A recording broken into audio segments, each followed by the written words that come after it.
Hi வணக்கம் நண்பர்களே. ஒரு ஹாப்பியான சந்தோஷமான ஒரு ஜேர்னி. என் தம்பியோட மேரேஜ் போகிறோம். என்ன ஒரு என் ஹஸ்பண்டே பெரிய பொண்ணும் வரல, அவன் 10th படிக்கிறதுனால. நானும் சின்ன பசங்கள் மட்டும் போகிறோம். அவங்கள மிஸ் பண்ணுறோம். மற்றபடி ரொம்ப ஜாலியாக இருந்தது எல்லாமே ஜேர்னியில். ஃபஸ்ட் டைமாக இவங்களாம் என் பெரிய பொண்ணும் இந்த சப்போர்ட் இல்லாமல் நான் தனியாக கூப்பிட்டு போகிறேன். ஏன்னா இவங்கள சமாளிக்கிறத நினச்சி எனக்கு ரொம்ப பயமாக இருக்கும். அப்பாடி ப்ராக்டிக்கலி ரொம்ப டிஃபிகல்ட்டு தான். ஆனால் இவங்க நல்லா வளர்ந்துட்டாங்கன்னு இந்த ட்ராவலில் நான் நல்லாவே அண்டர்ஸ்டாண்ட் பண்ணிக்கிட்டேன். ஏன்னா அவங்களாம் மெச்சூர்டாக நிறைய நானே பண்ணுறேன், நானே இது பெட்டிலாம் எடுத்துக்கிறேன் அப்படி இப்படின்னு அவங்களே கொஞ்சம் மெச்சூர்டாக பிஹேவ் பண்ணாங்க. அது எனக்கு ஒரு மாதிரி ஹெல்ப்ஃபுல்லாகவும் இருந்தது, ஜாலியாகவும் இருந்தது.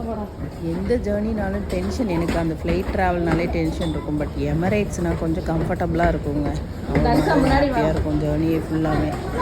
குழந்தைங்கள வச்சுட்டு ஒரு சேஃபாகவும் இருக்கும். நமக்கு ஒரு மாதிரி இன்கன்வீனியண்ட்டாகவே இருக்கா. என்ன துபாய் ஏர்போர்ட்டை சுற்றுற நினச்சி தான் பயம். ரொம்ப ரிஸ்க். எவ்வளோ கிலோமீட்டர் நடந்து போய் அங்கே உள்ள ஜம்பர் ட்ரெயின் அது இது ட்ரெயினில் போய் அங்கே மாதிரி போகிறது தான் கொஞ்சம் டிஃபிகல்ட்டாக இருந்தது. எமரேட்ஸ் ஃப்ளைட்னாலே கொஞ்சம் கம்ஃபர்டபுளாக இருக்குங்க. எங்களோட இது வந்து போகும்போது ரொம்ப ஜாலியாக இருந்தது. அதுக்கப்புறம் துபாய் போய் கொஞ்சம் வாக்கபிள் ட்ரான்சிட்டு கொஞ்சம் அவசரமாக போகிற மாதிரி தான் இருந்தது. ஏன்னா 1.5 hours தான் கேப் இருந்தது.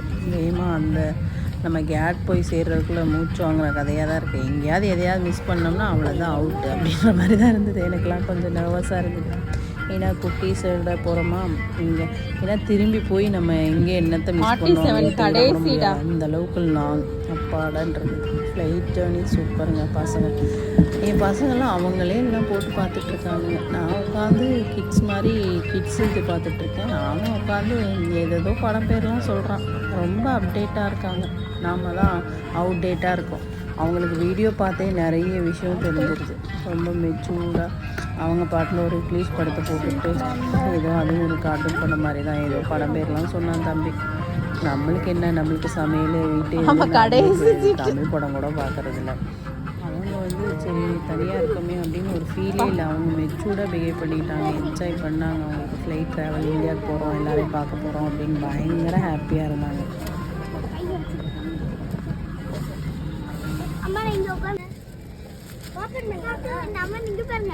உங்களுக்கு வைக்கவா? ரத்த பார்த்துக்கிட்டு இருக்கேன். என்ன பார்த்துட்டு இருக்கேன்? உங்களுக்கு எது வேணுமோ வச்சுக்கோங்க. கேட்க முடியாது. இதுவா வா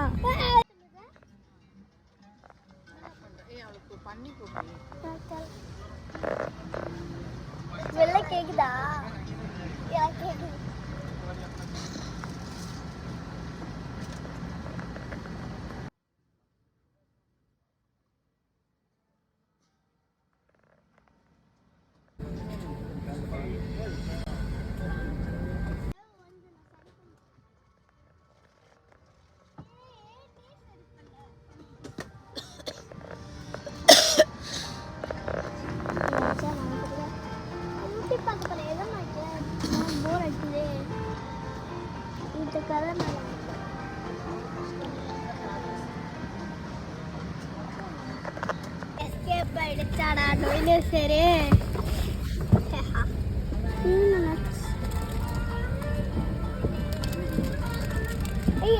எப்போவுமே எமரேட்ஸ் போனால் இந்த கிட்ஸுக்குன்னு தனியாக டாய்ஸு, பேகு, ஸ்கெட்சு, புக்கு இதெல்லாம் கொடுப்பாங்க.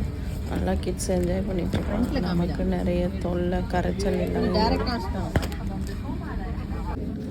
இங்கே மூவி இருக்குங்க. நான் லாங்குவேஜ் தேடிட்டு இருந்தேன். ஃபஸ்ட்டு வந்து மூவியில் போனேன். மூவியில் போயிட்டு அப்புறம் என்னென்ன மூவிஸ் எந்தெந்த இது இருக்குன்னு ஏசியாவில் போனேன். ஏசியாவில் போயிட்டு அப்புறம் நம்மளோட தமிழ் தேன்னா பெருசாக ஒன்றும் இல்லை அப்படின்னு பார்த்தேன். அப்புறமாட்டி காமனாகவே தமிழ் சாங் போட்டு அதில் ஏஆர் ரஹ்மானோட இது இருந்தது. அது சாங் போட்டு சாங்கே கேட்டுட்டு இருந்தாங்க நிறைய நேரம். அதில் ஒரு 15 சாங் தான் இருந்துச்சு. எமரேட்ஸில் மொத்தம் ஃப்ளைட்லேயுமே நான் போயிட்டு வந்தது. அதை உட்காந்து கேட்டுகிட்டே இருந்தேன். திரும்ப மியூசிக் கேட்டால் நல்லா இருந்தது. டயர்டு எங்கேயும் வீட்லேயும் வேலை செஞ்சு எல்லாம் எடுத்து வச்சு நான் போகிறதுக்குள்ள அதில் பாதி ரெஸ்ட்லெஸ்ஸாக இருந்ததில்ல. டயர்டு ஏறணும். ஃபுட்டு கொடுத்தாங்க. ஃபுட்டு என்ன சொல்கிறது, சிக்கன் சாண்ட்விட்சு, வெஜ்ஜு கொடுத்தாங்க. பெருசாக டேஸ்ட்டு சாப்பிட மற்றபடி அந்த தயிர் எதுவுமே பசங்க சாப்பிடவே இல்லை. சாப்பாடு கொடுத்து கொஞ்ச நேரத்துலேயே துபாய் வந்துட்டு திடீர்னு ஃபோட்டோ எடுத்தாங்க. அது ரொம்ப நல்லா இருந்தது. ஒரு பிளெயின் பேப்பர் கொடுத்தாங்க. அது வெறும் பிளெயின் பேப்பர் அப்புறம் கொஞ்சம் கொஞ்சமாக மாறி அது வச்சு அது நல்லா இருந்தது. அந்த எக்ஸ்பீரியன்ஸ் ரொம்ப அழகாக இருந்தது. நான் குட்டீஸ் மட்டும் தான் எடுப்பாங்க, நம்ம எடுக்க மாட்டாங்கன்னு நினச்சேன். ஆனால் என்னையும் சேர்த்து ஜாயின் பண்ணிக்கோங்கன்னு சொன்னாங்க. கொடுக்கும் பார்த்தும்போது நல்லா இருந்தது. ஒரு வழியாக அலைஞ்சு துபாயில் அங்கே ஜப்பர் அது ட்ரெயின் அந்த கேட்டுக்கு ரீச் ஆகி திரும்ப ஏறி 1.5 hours கழிச்சு தான் ஃபுட்டே கொடுத்தாங்க. பசி வந்துருச்சு. அதுக்கப்புறம் அது பாஸ்தா நான் பெருசாக சாப்பிடவே இல்லை. பாஸ்தா மட்டும் சாப்பிட்டாங்க. மற்றதெல்லாம் நான் தான் சாப்பிடுவேன். எல்லாத்தையும் ஆல்மோஸ்ட் ஒழுங்காக மூடிட்டியா. என்னோடய ஃபுட்டுமே பெரிய டேஸ்ட் இல்லை. ஓகே, சுமாராக இருந்தது.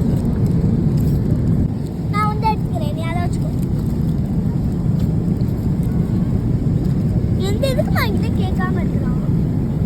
ஜூஸ் குடிப்போமா இல்லை இந்தியாவில் சாப்பிடு. வேதா ஓப்பன் பண்ண உனக்கு என்ன இருக்கு? அவனுக்கும் அதே பார்க்கலாம் இருக்கும்.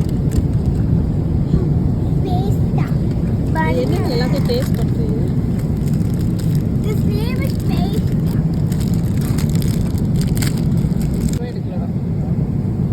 சூப்பிங்களா? இதாக இருக்கு. சிக்கன் டேஸ்ட் பண்ண நல்லா இருக்கு. சிக்கனே அதே மாதிரி பண்ணுவேன்.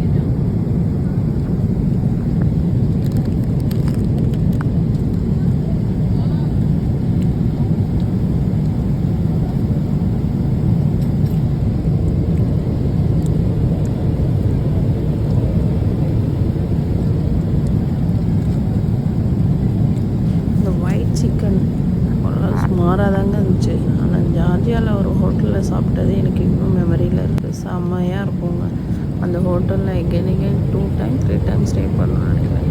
அந்த சிக்கன் டேஸ்ட் மார்னிங் பிரேக்ஃபாஸ்ட்டுக்கு சூப்பராக இருக்கும். எனக்கு இந்த சிக்கன் பார்க்கும்போது அது ஞாபகம் தான் வந்து. ஆனால் இங்கே இருந்தது அவ்வளோ டேஸ்ட்டில் சுமாராக இருந்தது. இது எனக்கு கொடுத்த ஃபுட்டு. இப்போ வந்து அவங்க கொடுக்குறதுக்குள்ளே எனக்கு பசியே போயிடும் போல அப்படி இருந்தது. இவங்களுக்கு சாப்பிட்டதே ஹெவியாக, எங்களோட மிச்சம் மீதி சாப்பிட்டதே ஹெவி ஆயிடுச்சு. அப்புறம் எங்கிட்ட அதை சாப்பிட்றது.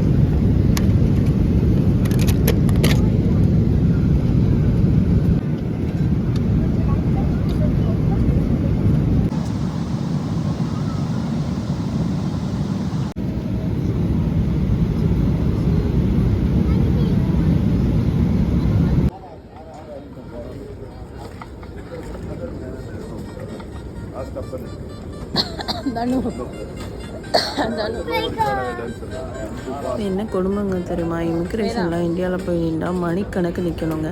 ஆனால் எமிரேட்ஸ் மட்டும் நடக்கிறதுமே லாங்கில் தான் நடக்கணும். ஆனால் எமிரேட்ஸ் மட்டும் ஜஸ்ட் இறங்கினோடனே 3 minutesல இங்கே இமிக்ரேஷன் வந்துடுது. வந்தோடனே கொஞ்சம் ஃபேமிலி நீங்கள் உள்ளே வாங்க, குட்டீஸ் வச்சுருக்கீங்க அப்படின்னு சொல்லிட்டு சொன்னாங்களா. டக்குன்னு ஒரு 5 நிமிஷத்தில் வந்துட்டோம். லக்கேஜ் வர தான் லேட் ஆச்சு. வந்துட்டு வெளியில் என் பிரதர் வெயிட் பண்ணான். எங்கள் அண்ணன் இருந்தனால டக்குன்னு போயிட்டு தோசை ஹோட்டலில் சாப்பிட்டுட்டு அவங்க நல்லா இந்தியா போனோன்னே ஒரு ஹாப்பியாக சாப்பிட்டுட்டு பஸ் ஏறுறதுக்கு சரியாக இருந்ததுங்க. அவன் பஸ் ஏற்றிட்டு கிளம்பிட்டான். நாங்கள் ஊருக்கு போகிறது மார்னிங் ஆகிடுச்சு. அப்புறம் எங்கள் அப்பாவும் குஹனும் வந்து மார்னிங் அங்கே வந்து கூட்டிகிட்டு போனாங்க. பஸ் ஏறுறதா சென்னையில் பஸ் ஸ்டாப்பில் உட்காந்துருந்தோமா ஒரு மாதிரி ஹாப்பியாக இருந்ததுங்க. மெயினாக நம்மளுக்கு அந்த மாதிரி ஃப்ரீயாக ஒரு வெண்டிலேஷனோட பார்க்குறது, வெளியில் அந்த இது நார்மலாக அந்த இது பார்க்குறதே நல்லாயிருக்கும். அப்புறம் பஸ்ஸை 5:30க்கு போய் ரீச் ஆனோம் நாங்கள். அப்போ எங்கள் குஹனும் எங்கள் அப்பாவும் வந்துருந்தாங்க. அவங்க ஆளுக்கு ஒரு கார் எடுத்துட்டு மோஸ்ட்லி லக்கேஜ் எல்லாத்தையும் குட்டீஸ் குஹன் பார்த்தோன்னே ஒரு ஹாப்பி. நானும் எங்கள் அப்பா ஒரு காரில் போனோம். குஹன் குட்டீஸ் மட்டும் ஒரு காரில் போனாங்க. எல்லாம் கல்யாண பிஸியில் எல்லாம் ரொம்ப பிஸியாக இருந்தாங்க. இங்கே இதில் உட்காந்து பத்திரமா ஆடணும். டோர் லாக் பண்ணியிருக்குவார். அப்பா வண்டி எடுங்க, நீங்கள் வண்டி எடுங்க. அவங்க எடுத்துட்டாங்க, போக வேண்டியதான்.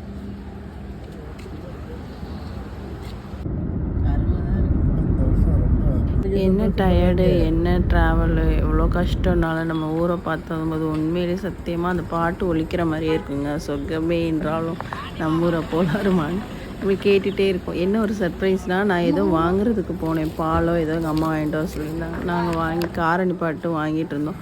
அங்கிட்ட எங்கள் சித்தப்பா ஒரு காரில் போனாங்க. அவங்களையும் பார்த்துட்டு ஒரே ஹாப்பி. எல்லாருமே பிஸியாக இருந்தாங்களாம். எல்லோரும் மீட் பண்ணும்போது பயங்கர ஹாப்பியாக இருந்துச்சு. ஒவ்வொரு இடத்துலையா நிப்பாட்டி பேசுனீங்களா நம்ம போகும்போது. என்ன கரும்பு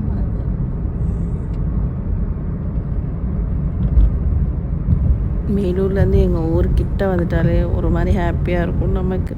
என்னதான் இருந்தாலும் நம்ம ஊரை பார்க்கும்போது அது ஒரு தனி சந்தோஷம். கிட்ஸு பாட்டை கேட்டு போட்டு பயங்கர வைப்பாக பின்னாடி காரில் வந்தானுங்க. நானும் எங்கள் அப்பாவும் மட்டும் போயிட்டு இருந்தோம்.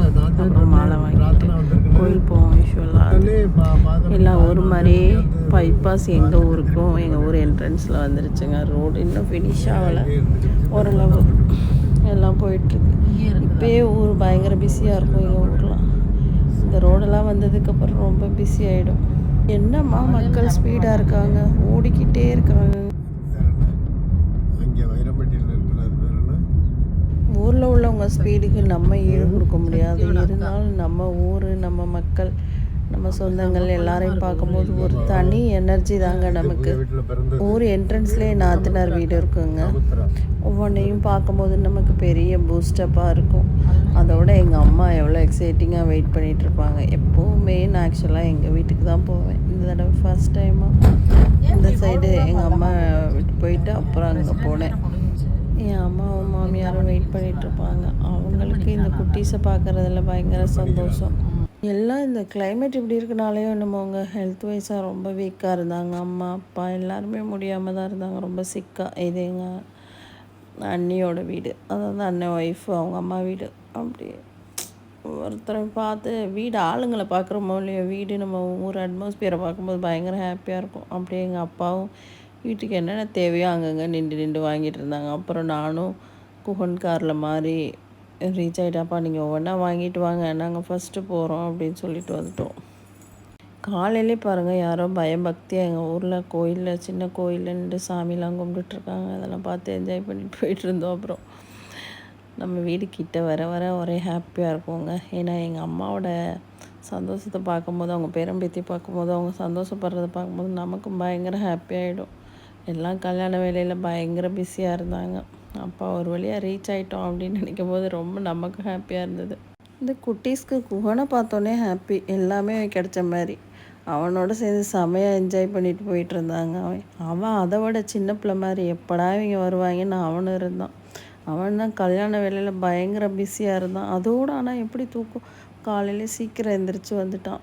இடையிலே நாங்கள் மெசேஜ் அனுப்புகிறதெல்லாம் பார்த்துட்டே இருந்தோம். ஆமாம், ஒரு வழியாக எங்கள் வீடு கிட்ட வந்துருச்சு. எனக்கே பயங்கர ஹாப்பியாக இருக்குது. அப்போ குட்டீஸ்க்கு எப்படி இருக்கும், பயங்கர ஜாலியாக தான் என்ஜாய் பண்ணாங்க. என்ன ஊர்லேயே இருந்தாலும் ஒரு நம்மளோட ரொட்டீன் ஃபாலோ பண்ண முடியாதுங்க. ஆனால் ஊரில் நல்லா ஜாலியாக என்ஜாய் பண்ணலாம். எப்போவுமே ஹாப்பியாகவே இருக்கும். அவ்வளோ பிஸியாகவே இருக்காங்க மக்கள் எல்லாருமே. அவங்களோட ரொட்டீனுக்கு நம்ம ஈடு கட்ட முடியாது. ஒரு வழியாக எங்கள் வீடு வந்துருச்சுங்க. எங்கள் வீடை பார்த்தோன்னே எனக்கெல்லாம் பயங்கர ஹாப்பி ஆயிடுச்சு. அப்புறம் நாங்கள் போய் அங்கே ரீச் ஆனதுக்கப்புறம் தான் எங்கள் அப்பா வந்தாங்க. எங்கள் அம்மா, ஏண்டா எல்லோரும் ஒவ்வொருத்தராக வர்றீங்க, மொத்தமாக வாங்கடா அப்படின்னு. அம்மா அப்பா மட்டும் மேலே இருக்காங்க, அவங்க தனியாக செப்பரேட்டாக அவங்களுக்கு தேவையானது பண்ணிவிட்டு அவங்க செப்பரேட்டாக எந்த தொலை இல்லாமல் யாருக்கு எந்த தொலையும் கொடுக்கும். ஏ வாடி தங்கம், சேர்ந்து இல்லைங்க ராச்சியை அப்பத்தாங்கதே எதிர்பார்ப்பா வரலன்னு போயிட்டு வரேன். இவன் அப்பா